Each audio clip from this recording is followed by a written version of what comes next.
Hello and welcome to Event Bestie Podcast, the show that unlocks the magic of event planning by taking you behind and before the scenes. I'm Tanya Hales. In today's episode, I'm talking with Jordan Gustus, a branding and event designer who creates captivating designs for expert brands and experiences. Essentially, she helps experts actually look like the experts that they are, online and in person. An event just can't have great content, it has to look great too. Let's learn about how to make that happen. So I'm very excited because, I saw your work on Threads and was just like, she's so dope. I want to talk to her. So I'm Thank super you. excited to get to know you today and learn a little bit about you. So let's get right into it. How did we get here? What's your journey into event design?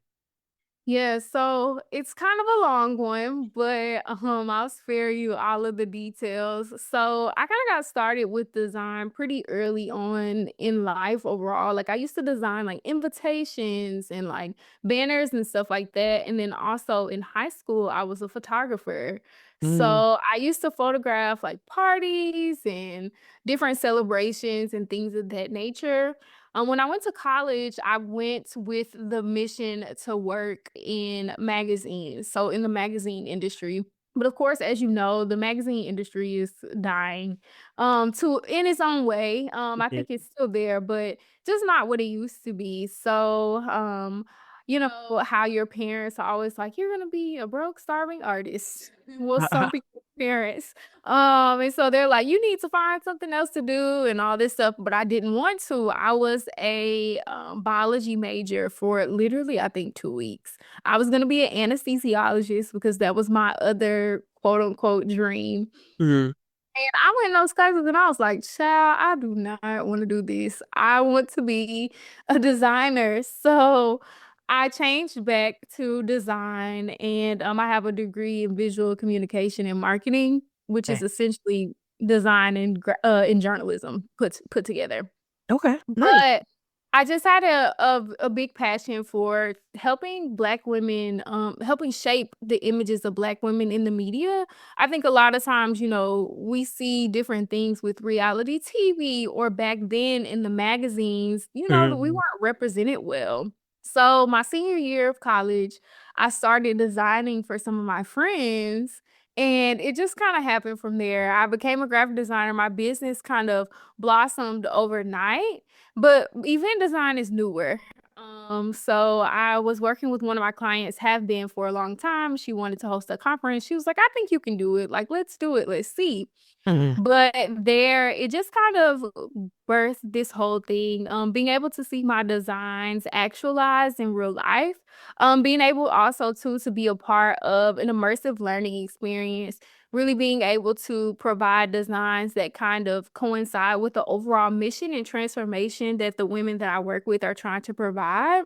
So I don't do like a bunch of different types of events. It's really just like conferences, retreats, things of mm. that nature. So it's more centered around like learning and community and things of that nature. So seeing those designs in person in real life, and then also too how they play alongside with the transformation and helping people to learn and helping people to grow and helping people to connect is really kind of how I got here.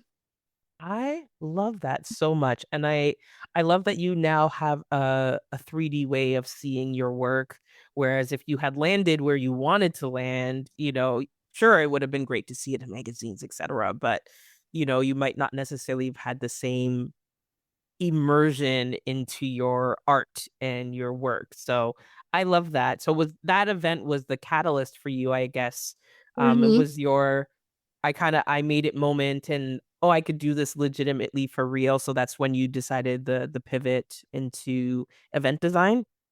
Yeah, and I think it was also one of the first times that I've done, a large body of work for one brand at one time. I've Mm, worked with people, like, over the years, where you do a design here, design there, website here, and you kinda add on to it, mhm. but with an event, it's several things within, a very short period of time. So, that was one of the first times that I was able to showcase a large body of, like, cohesive work. That's beautiful. Do you have an event that you've done that stands out to you so far other than that first one? Ooh, I would have to say it would probably be so it's that same event, but the one that we did this year. This year was kind of it was different, and also all of the ideation was kind of on me. So like Mm, the theme, the vendors, the design, like pretty much all of it kind of was on me. Of course, my client gave some of her vision, but I kind of took it and ran with it, and it mhm. turned out pretty well. So I would say that one would have to be my favorite. Okay, you're gonna have to send me pictures because, Yes, you it's know, probably that's probably the one that you saw on Threads, maybe, yes, but with the it giant maybe receipt. yes, yeah, Love it yeah. so much. Okay. Yep, You're that gonna have was to the send me pictures so that when I post the episode, be like, this okay. is what was the impetus Yes, behind the yes, invitation? Because it was just I've done obviously a lot of events and it just stood out to me, and that was just in on social. So I know when people, especially when I kind of coined the term like social corporate, when it's yes, it's a corporation or a company brand putting something on, but there's a social component. It's really. made to look fun for socials. I know Mhm, that that probably was such a hit with the guests and made the mhm. client so happy. So I love that. Kudos to you. I love it. Thank you.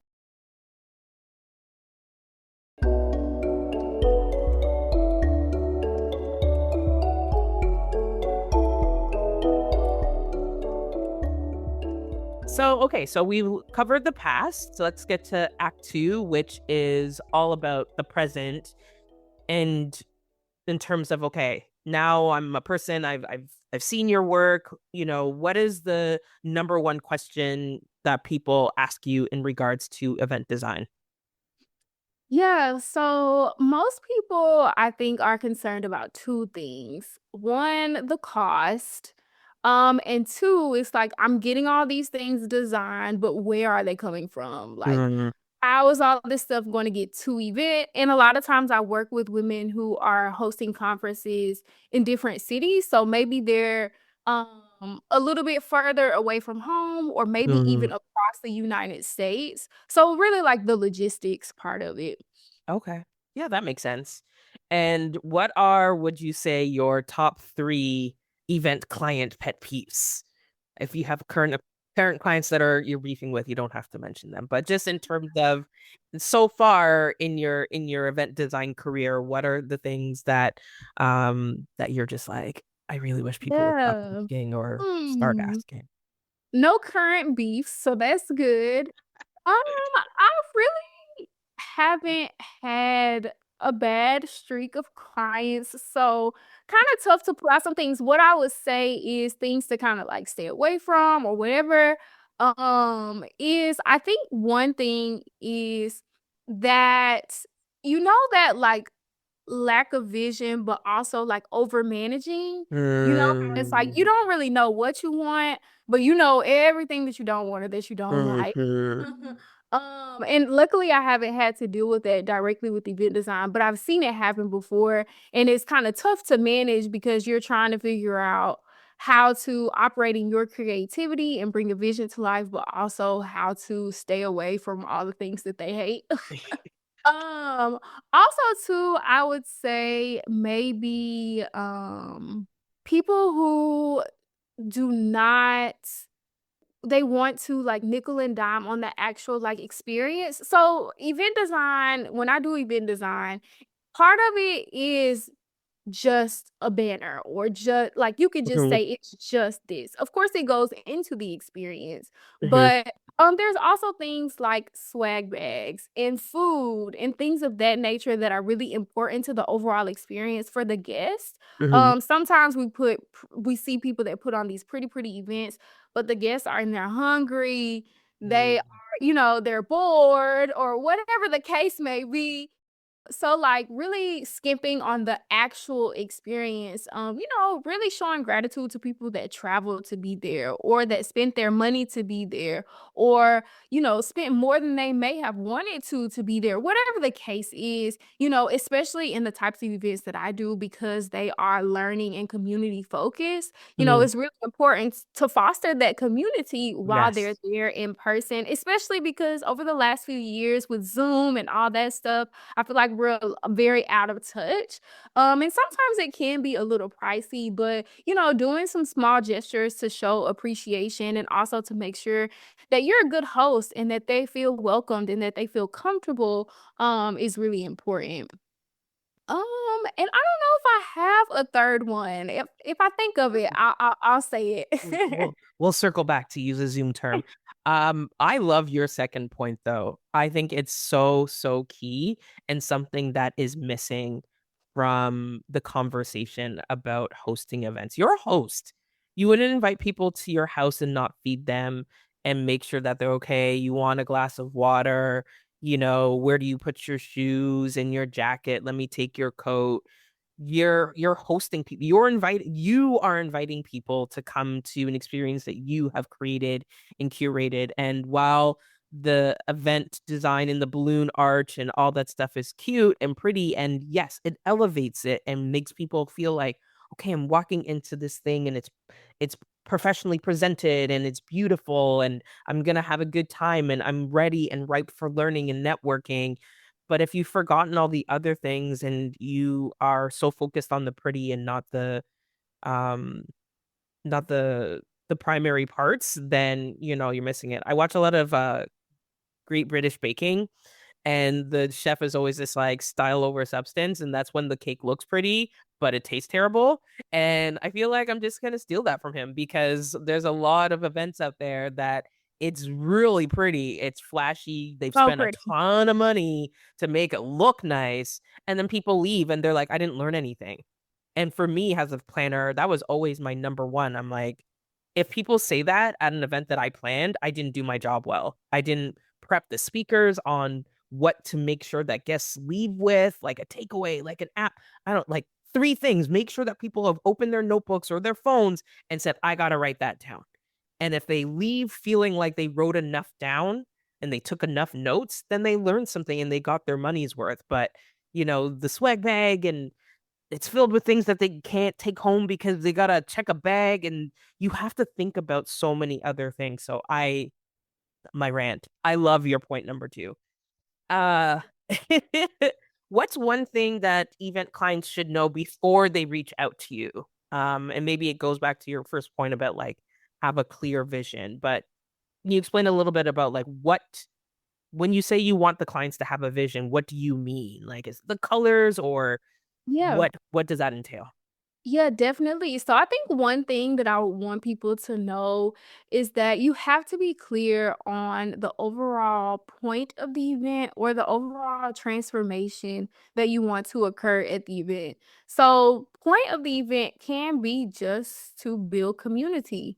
It doesn't necessarily have to be a Harvard class crammed into a weekend or into a day. Hmm. It doesn't have to be some like rigorous course that you are bringing people to, but whatever it is, you have to know what that is, and then we can reverse engineer and figure out how to bring that to life together through both the design and, of course, whatever curriculum you will be teaching at the event.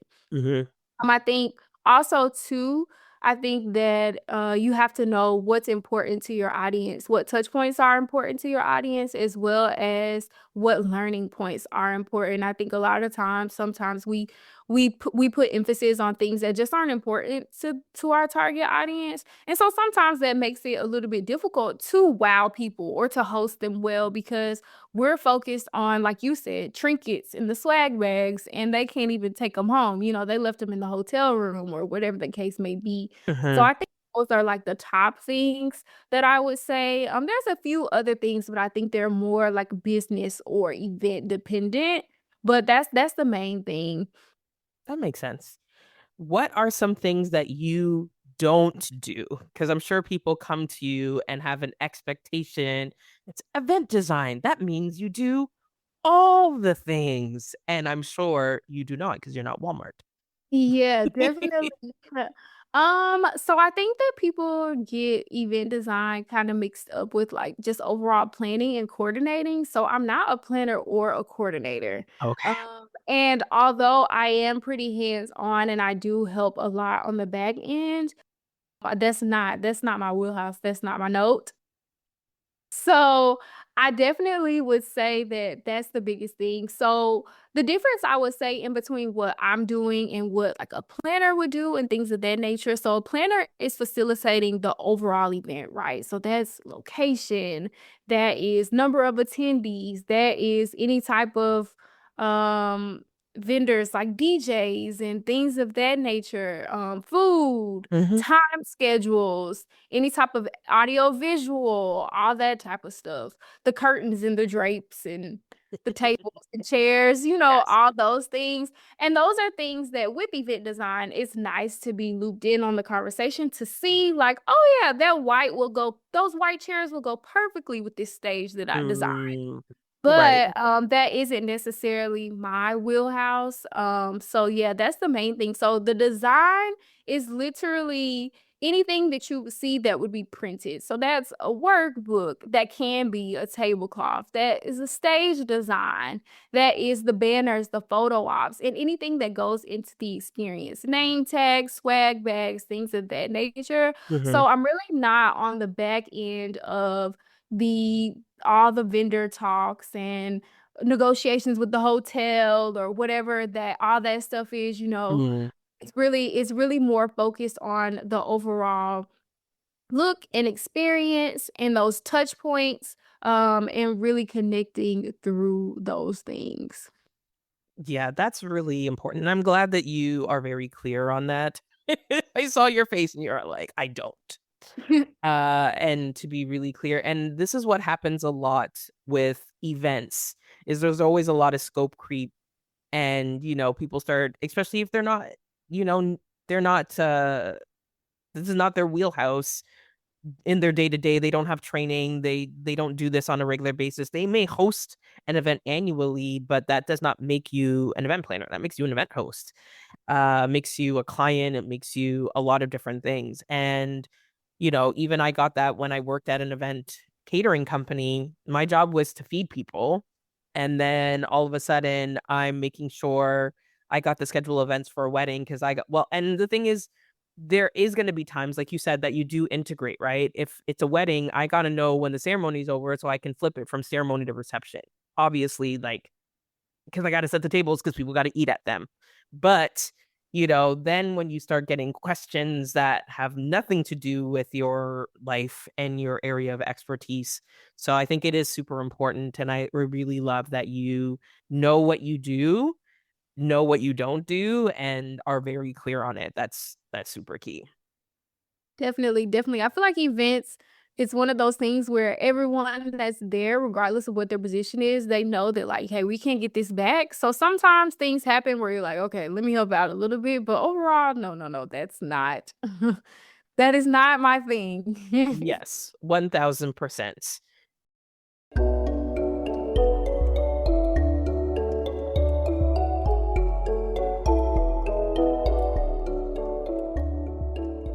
Okay, so Act 3 is all about the future. What are some of the trends that you are seeing with event design?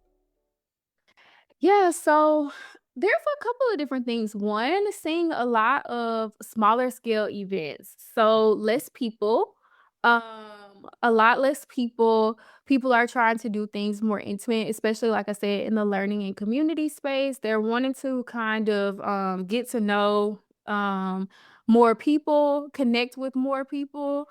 So I'm seeing a lot smaller things. So people are taking it down from all these grandiose, like we were saying before. We got balloons everywhere, we got this everywhere, down to a few important touch points like stage design. Those workbook designs and things like that are really, really important. People Okay. are really wanting people to leave with something that they can learn from, they can read later, they can continue working on later. So I think that's a big thing. Also too, just as overall like looks and trends, I would say that I've been seeing a bunch of flowers, so less balloons, a lot of flowers, which Oh, okay. I'm not sure if that's new. That's so funny that we're circling back because we kind of went away from flowers and now we're going back to flowers. That's interesting. Yeah, and I think it may just depend also too on, like, the style that of, like, people that you watch or that you look at. I feel Yeah. like social media does a good job of making us think stuff is trends because we see it a lot. That's So a that's very that's good point. Your yeah. algorithm is going to tell you, oh, this is what everyone is doing. And then when you get in real life, you're like, is this what everyone's doing? Is this yeah, so definitely that. And I'm not sure if there's anything else that I'm seeing overall that's a trend. I think that a lot of people are trying to do some different things. I'm loving that everyone is doing themed things, not just like regular conferences or events. Everyone has a theme, they're sticking to the theme, they're making it kind of come to life through all the designs, the different activations or photo ops and things like that that they're doing. So I'm loving that. Um, and I think that's pretty much it. Okay, that's dope. Um, and you know, it wouldn't be a talk about the future without AI. I was on my IG and I saw a florist design the floral activation for an event in AI, and then it was down to the I need three hydrangeas and I need four tulips, and I there was the first time I really saw AI in the event industry, and I was like, wait, that's brilliant because now she doesn't have to draw it and she doesn't need CAD and all this other stuff. So, what are your thoughts on the tech tools and the event industry, especially when it comes to design? I'm sure people are just like, I could do that in Canva. And you're like, no, you can't. Yeah, so design wise, they can provide the AI tools can provide some really good like foundational ideas, right? So maybe they tell you to put something in a circle that you never thought to put in a circle on a design, or maybe they give you a color to add in your color palette that you didn't think of. Like small foundational things, I think that it does really, really well. I'm Mm, not super concerned about it taking the job of the no, designers. I don't think it's gotten that quite yet, because the overall pictures and things that they provide sometimes it's like not really, but okay, right. that we could do something You're with like, that. that looked cute, AI, but no, Yeah. thanks, though. Now, I do really, really think that overall, as far as like logistics are concerned, or themes are concerned, or like filling gaps and holes that normally come up in events, I think that it's going to do an outstanding job at that. And I think it's gonna save us a little bit of legwork, a little bit of extra time. As Mm, far as things like time schedules, finding gaps in time schedules or things that may overlap, also too, talking about, I've done this before, putting in a list of things that you have planned and saying like, "Hey, can you let me know where gaps or overlaps or like problems may come in with this?"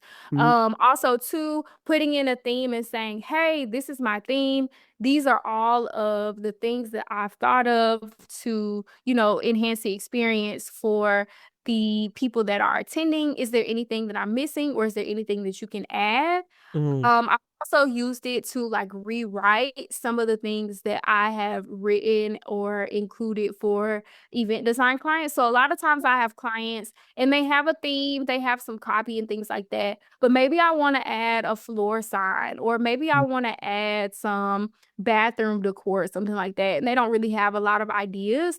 I will add like a small little slogan to the floor sign or something like that, and so that'll be helpful for things like that. If you're not super, super creative, but you mm. want to have a creative spin to your event, or you want to enhance the experience, you want to create something new, I think it'll be helpful for things of that nature.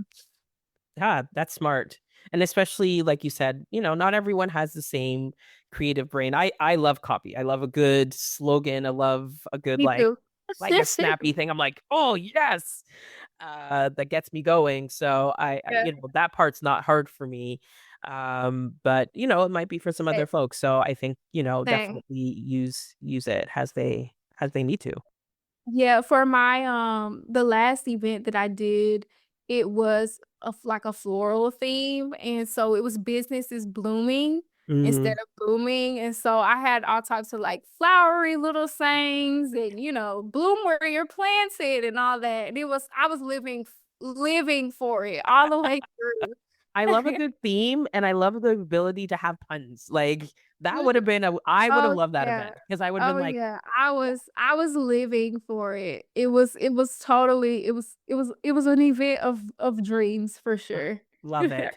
Well, speaking of event of dreams, that's my final question for you. What's next for you? What's on your bucket list? Where do you want to see your event designs come to life? Yeah, so I really want to in 2025 get into some more styles of events, more still learning and community focused, but more like some retreat style and also to some more hands-on learning style events. Also getting into some overall activations. So still event design, but not necessarily a 8 to 5 event. Maybe it's at a vendor expo or something of that nature, Mm, or some type of marketing activation where people are creating an experience for others, to maybe market their business or educate them about their business and things of that nature. I know a lot of brands are doing activations these mhm. days for marketing purposes. So yeah, looking into getting into some things of that nature. Still the same MO, but just in a different place, a different format. I love that. That's fantastic. Well, this was so good. Thank you so much, Jordan, for joining me. Listen, events are magic and we cannot bring them to life without people who I'm a creative person, but probably more on the word side. Sometimes on the color side, I stage design, I'm just like, these chairs, some pillows, and some plants go forth and prosper. Right. So I definitely appreciate folks like yourself who have that visual artistic flair and are able to help event planners, event clients bring what's in their imagination to life on stage. So thank you for the work that you're doing. I'm excited for what is next for you. And for the listeners, thank you so much for listening. And if you liked it, follow, subscribe, do all the things, and we'll keep the red carpet ready for you. Thank you for having me.